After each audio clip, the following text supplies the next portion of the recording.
Bismillahirrahmanirrahim. Assalamualaikum warahmatullahi wabarakatuh. Salam sejahtera buat para mahasiswa di program Pascasarjana STM Kota Makassar.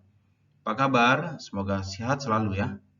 Baik, para mahasiswa, di sesi pertama ini kita akan bersama-sama membahas mengenai mengapa pentingnya kita mempelajari manajemen kelangkaan bisnis. Dari beberapa topik nanti yang akan saya tampilkan di slide berikutnya, saya mengharapkan pada para mahasiswa untuk lebih memahami dan bisa menambah wawasan di dalam pentingnya mempelajari manajemen kelangkaan bisnis. Baik, saya akan masuk ke sesi pertama, slide pertama. Di sini, slide pertama, saya memberikan gambar mengenai bagaimana kita membangun mindset berbisnis. Kemudian membangun ide bisnis, kemudian kita merencanakan bisnis, dan menjalankan bisnis. Dan ada evaluasi dari beberapa subpokok bahasan yang telah kita bahas nantinya. Dan referensi yang saya gunakan, mungkin juga ada beberapa referensi yang bisa menjadi bahan bacaan untuk kepada para mahasiswa. Adapun konten video, bisa nanti para mahasiswa melihat beberapa konten video, namun tidak menutup kemungkinan para mahasiswa juga bisa mencari beberapa konten video yang menyangkut mengenai motivasi untuk berbisnis. Dalam membangun mindset berbisnis, di era globalisasi ini, Indonesia menanamkan sedini mungkin tentang nilai-nilai kewirausahaan, terutama bagi kalangan terdidik. Terlebih lagi bagi para warga perguruan tinggi yang ada di seluruh Indonesia.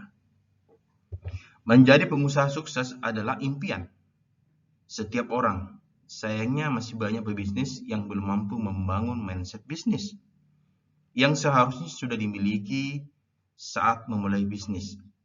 Alhasil, mereka meninggalkan usahanya di tengah jalan ketika menghadapi tantangan sulit tanpa berusaha mencari solusi.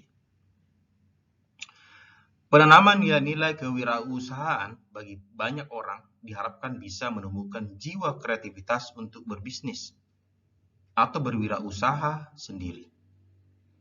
Tantangan dan risiko dalam bisnis, kesalahan yang sering terjadi pada pengusaha pemula, adanya anggapan bahwa menjalankan berbisnis sangat mudah dan selalu memberikan keuntungan yang tinggi. Padahal faktanya tidak selamanya demikian. Nilai-nilai kewirausahaan sangat penting bagi orang yang akan memulai usaha, sehingga pengusaha akan berusaha untuk menciptakan, menghasilkan inovasi dalam bisnis yang dijalankan. Jika suatu hari usaha yang telah Anda rencanakan gagal di tengah jalan atau mengalami kerugian, Anda tidak boleh menyerah begitu saja. Carilah strategi yang lebih tepat untuk membangun bisnis.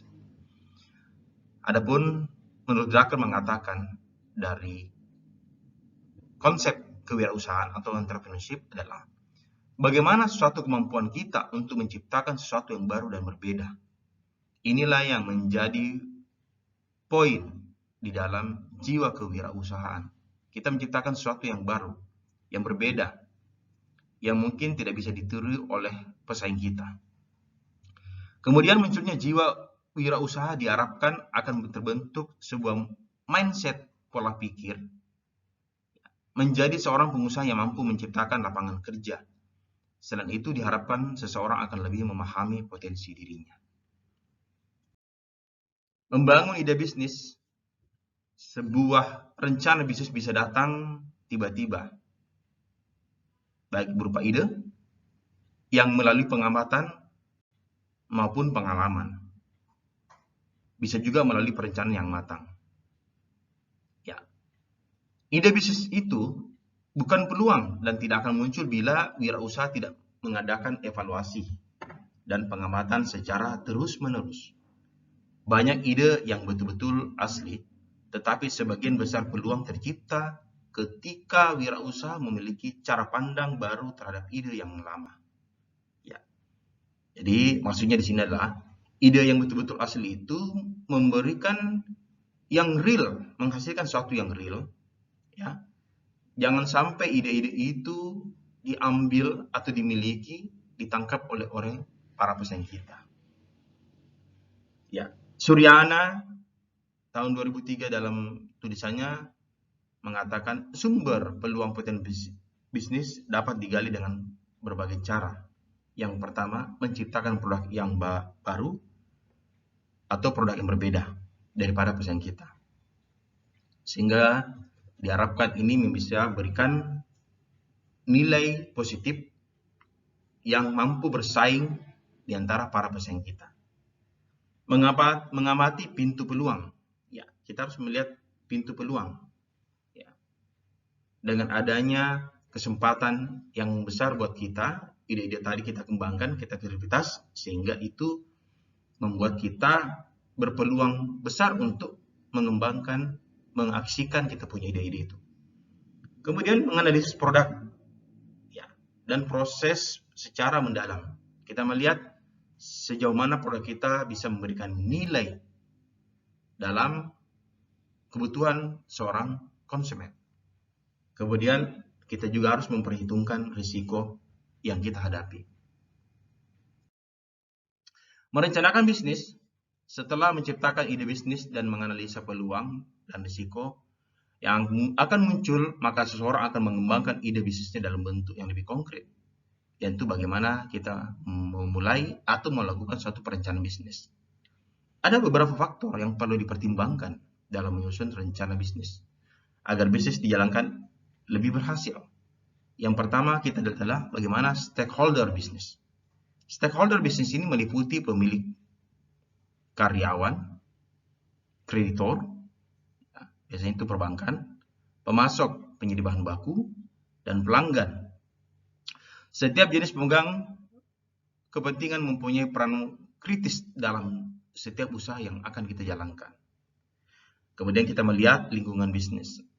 Itu berupa lingkungan ekonomi. Lingkungan ekonomi ini meliputi bagaimana pertumbuhan ekonomi, tingkat suku bunga, ya, inflasi yang terjadi di negara kita. Ya, kemudian ada lingkungan industri. Bagaimana melihat permintaan industri, tingkat persaingan industri, dan bagaimana aturan-aturan, ketentuan-ketentuan di dalam menjalankan industri itu.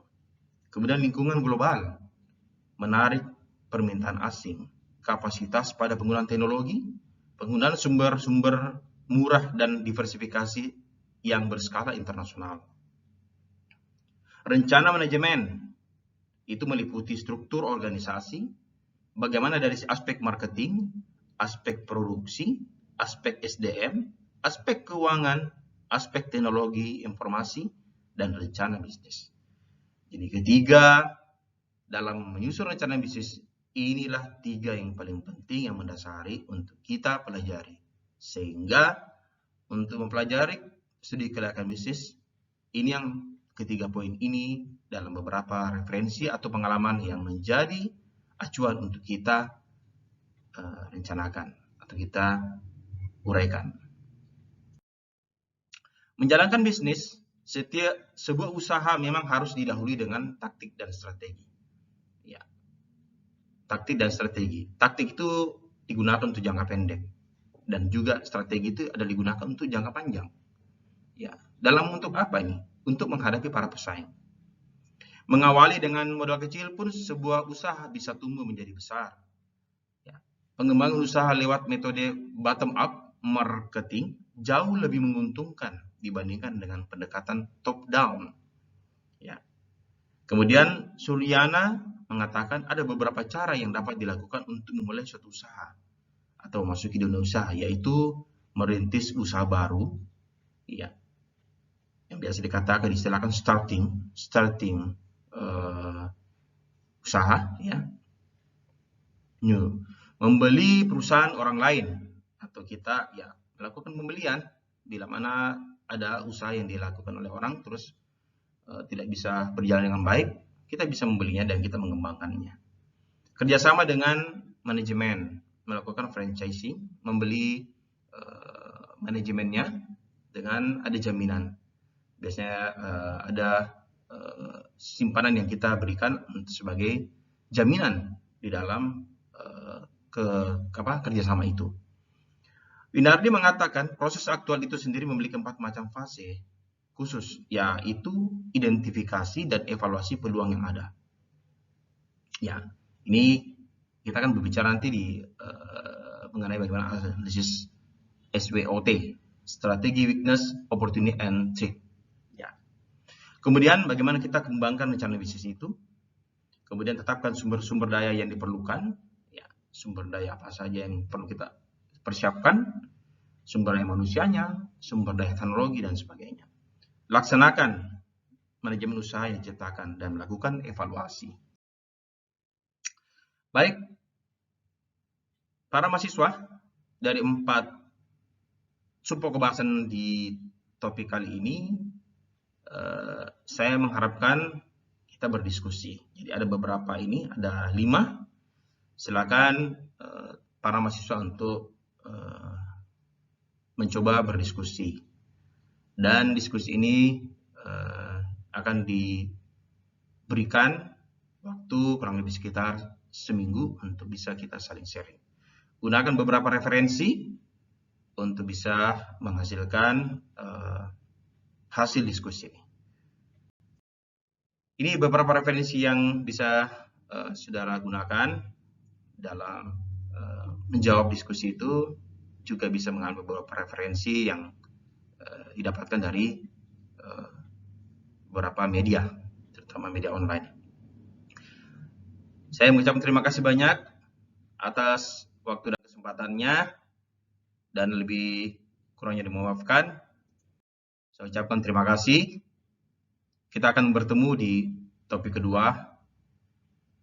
Waktu dan informasi akan saya infokan ke para mahasiswa. Sekian, salam sukses. Mengucapkan alhamdulillahirabbil alamin. Terima kasih. Wassalamualaikum warahmatullahi wabarakatuh.